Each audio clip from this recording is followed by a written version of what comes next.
I'm Ash Minnick, and this is Club Auspex, where we are going to delve into the unseen with the players of New York by Night. Today, I have got Persephone Valentine and Joey Rassool with me. Hello, y'all. Sup? What's up? Did you plan that? No. That's just how in sync we are. Yeah, absolutely. It was really good. Tag teaming, all kinds of fights. Yeah. It's true. You did a lot today. And we're going to get into that. We're going to go deep into that. But first, let's, the obvious, Oh, welcome. how deep? Sorry. I can't help it. Sometimes Jennifer Coolidge just comes out. Yeah. So I was going to start with the obvious that Persephone is here. Hi. She has made that very clear. I just appear some places and then people go all quiet. I don't understand. Oh, man. Ooh, that's okay. Everybody else can be quiet. I want to hear from you. So that works. Cool. Persephone, welcome. Thanks. Really great to have you. And I'm sure, you know, our coder really enjoyed having you at the table as well. Thank you. Very fun. It was a lot of fun for me too, honestly. And you've played Vampire before, on streams, etc. Have you played all in-person Vampire or over? Like, I've never played Vampire in person. so it's all been over. The only World of Darkness game I ever got to play in person was Hunter. So, and I didn't play Vampire until, I think I played the first time like 6 to 8 months ago. I've always wanted to, but I've never had a game to play, so. So how was playing it in person with this crew? Really cool. It was really fun. I had a blast. Like, I was like trying hard not to nerd out the entire time. It was so much fun. And we've been really lucky this season. We've had some really amazing NPCs, and each of them have been so different. Joey, how is it for you with each of the NPCs coming in, bringing such a different vibe?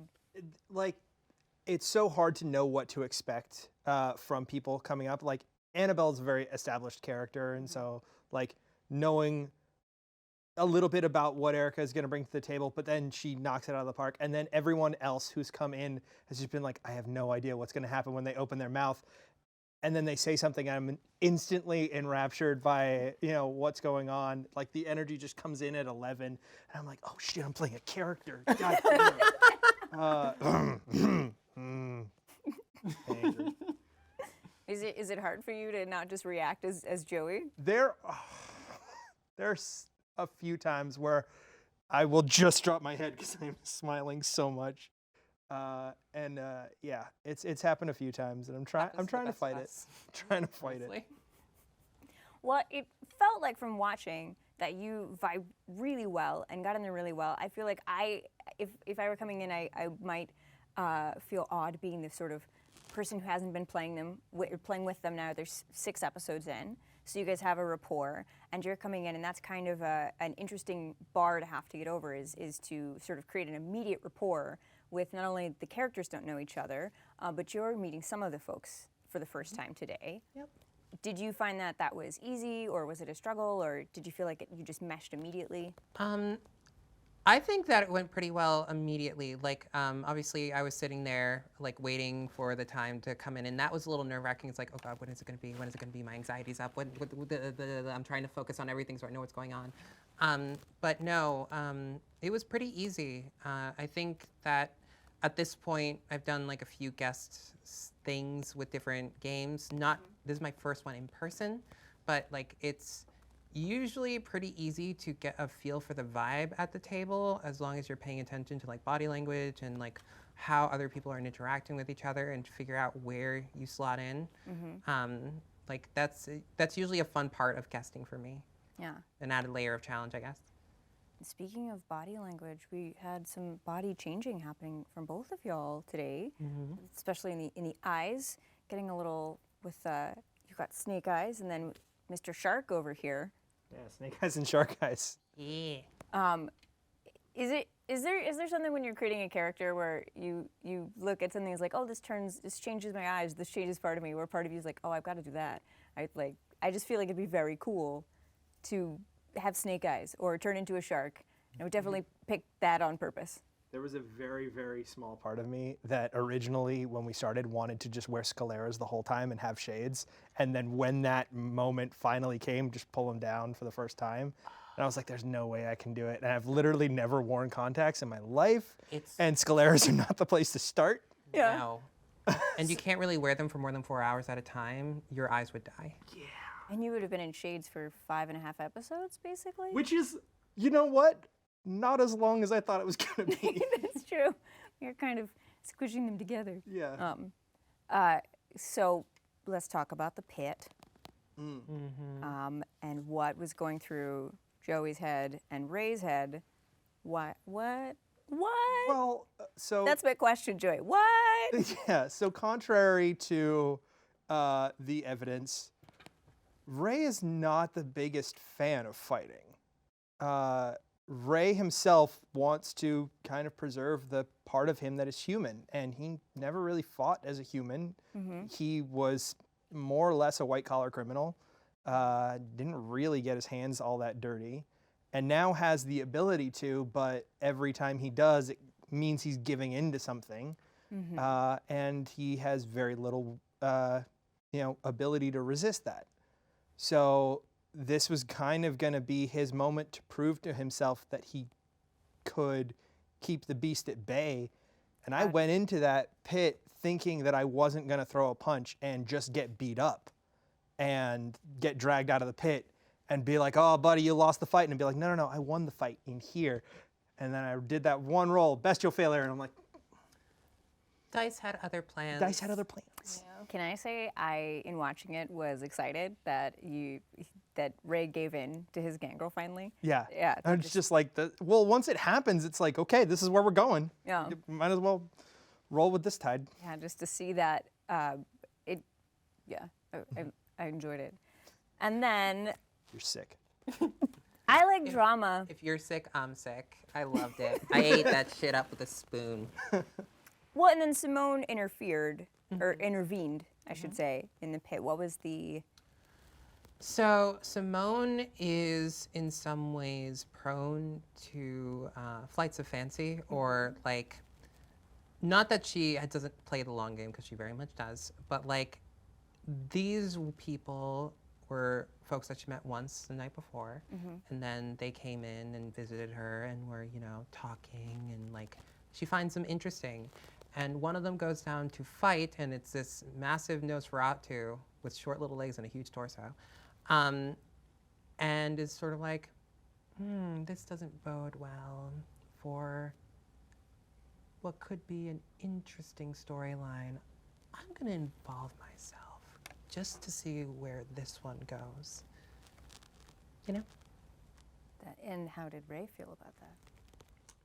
Well, I think Ray kind of lost a lot of, agency once that fight started, and it was just focused on, not killing someone. And Simone's involvement almost made this a moment of diablerie, because having that Nosferatu still have a chance in the fight would have at least meant that like a fledgling vampire, he's, feral in front of you, he might have still beat me. Yeah. But the second everyone else starts to get involved, it's like now it's on Ray to make sure that this fight doesn't end poorly. Yeah. Which is honestly a less foregone conclusion. And we've talked about Ray before and his outbursts, and and how in building the character you created a character that is very on the cusp of angry outbursts, and I think that's really interesting that morally he doesn't like fighting, and you've created a character that is almost always angry, or at least has difficulty controlling that, and so it's sort of a constant battle that you've created for yourself. So if I'm sick, you're sick, I think is what I'm saying. But yeah, because you've created that drama for us. Well, it was kind of just from the fact that when a lot of characters get built, you talk about who they were before and who they are now, and it often conveniently fits.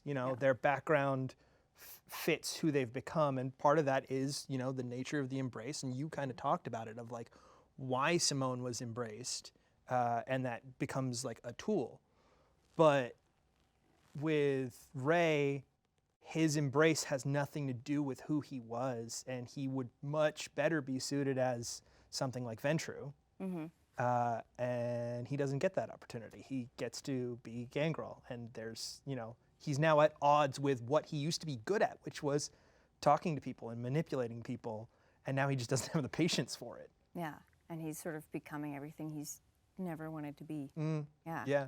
Which is interesting, and you built that from scratch. Persephone, your character was somewhat given to you by Jason. He defined your clan and a little bit of the background. How is it different coming into it with a character that's given to you? How much do you add to make it yours? Plenty. This is a second in-person game where I've been handed a character and was told, do this thing, which was how the 7 started too. So Jason and I first had a meeting, and then he sent me the write-up for it. And through the write-up, I was like, okay, how do I get into this character? Like, what are the real reasons she's like this? How does she feel about different aspects of her backstory? How does that fuel who she is? Just to sort of get into the character itself. And that, builds more depth into it than just what the write-up is. And so that's sort of how I went about it, getting into who Simone is. How much was given to you of the character versus? Backstory, like how they were embraced, what they were before, what their purpose was this night, and sort of some of their relationships. Okay, yeah. And I mean, I felt like the character was very much, you owned it, It felt like a very full character, so I was interested to see how much was you adding on versus just embracing what was handed to you. Well, so in Jason's words, it was terrifying when I told him that when he handed me this character, I was like, oh, so it's me with power. I can do that. Me with power? Okay. And how was it playing a member of the Ministry? It's interesting. I've actually only ever played Toreador before because I am extra. And on the surface, Simone could read as a very Toreador style character, but she was embraced by the Ministry, which is, the former Setites. And I think that her sort of take on corruption and the idea of corrupting someone's humanity or something like that is the transformation of something useless into something beautiful and useful, and that's freedom and autonomy. And that's, basically viewing this corruption as a force of self-actualization, realizing who you really are and using that to further what you want, and more than that, who you want to protect and what you want to hold in your own life, I suppose. And I guess you were saying earlier, part of what, even though it was just sort of an interesting story that she wanted to follow, part of who Simone wanted to protect was Ray. And I wonder, coming into it from Simone's point of view, what her reactions to this coterie were, what makes them special. There is something to their newness. I think, Simone, I hinted at this in the conversation, but there's something so almost endearing, like a foal learning to walk, about newly embraced vampires. And even though Simone isn't old herself, she is in a position of pretty awesome power, in New York, and seeing that and seeing how they could grow, it's just something that really intrigues her. Plus, there's certain connections to certain background things that we can get into, and also just she is innately self-centered, curious, and giving, which you would think that self-centeredness and being giving would be opposed, but they're not, because even when she's serving her own interest, even when the gifts she's giving serve her own interests and amusements, she's still giving them, and she still chooses to give them. Yeah. It's interesting, delving into the depth of a vampire, and it's just they're all very different, like people. Very much so. Joey, I have to ask, because Ray has had some really, really interesting interactions with each of the coterie. He's butted heads with Isaac. about Isaac's school. Yeah. He's butted heads a bit with, I don't know if it's necessarily butting heads, but with, you know, Mayana's character with, you know, telling her she needs to have more worth. And then we've had some interesting moments with Fuego.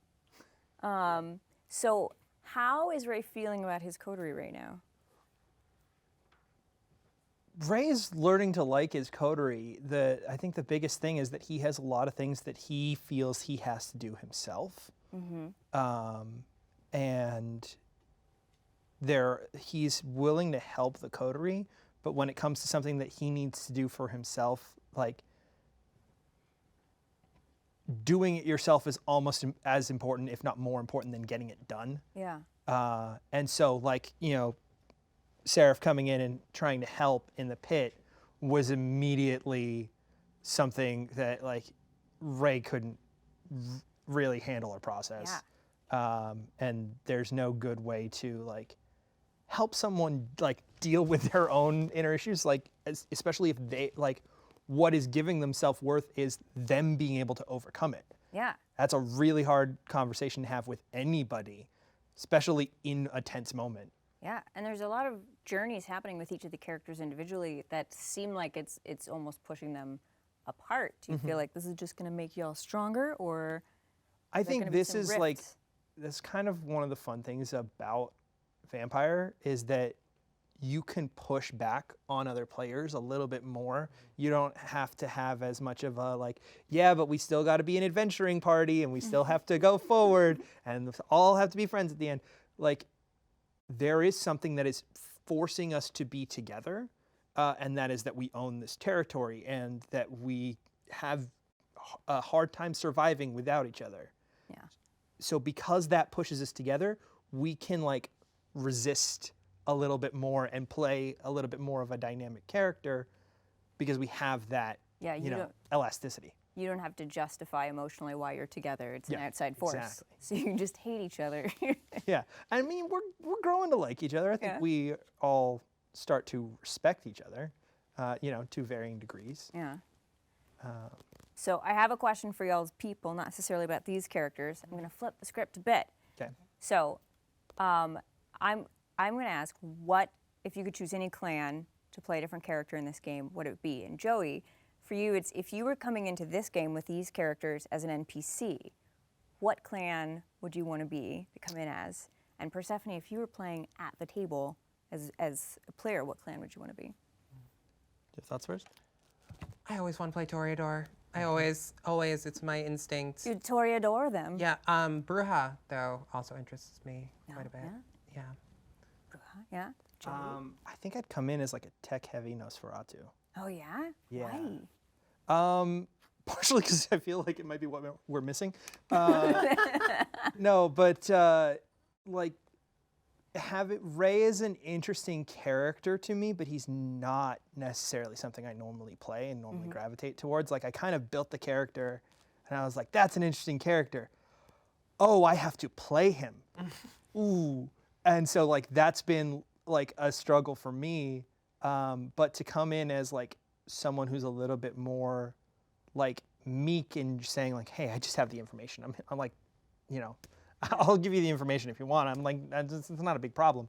To do something like that is, like, that fits a little more into, like, the wheelhouse of, like, I just want to give you a one-liner and then I'll apologize for it. And then, you know, like I'm just here for the jokes. That's all I'm gonna do.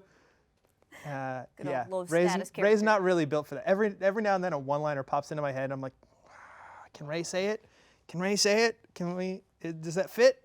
Nope. Okay, gotta pass it up. I want him to say dad jokes the whole time. Just all dad jokes. Yeah. All right, well, thank you both so much for joining us at the club. And thank you for watching. This has been Club Auspex, episode 6 of season 1 of New York by Night. Thank you again to our guests for joining. It was lovely having you both. Thank you. It's fun. Yeah. And thank you for sharing your thoughts with us. I am a thought. Sometimes I have thoughts, but I am a thought.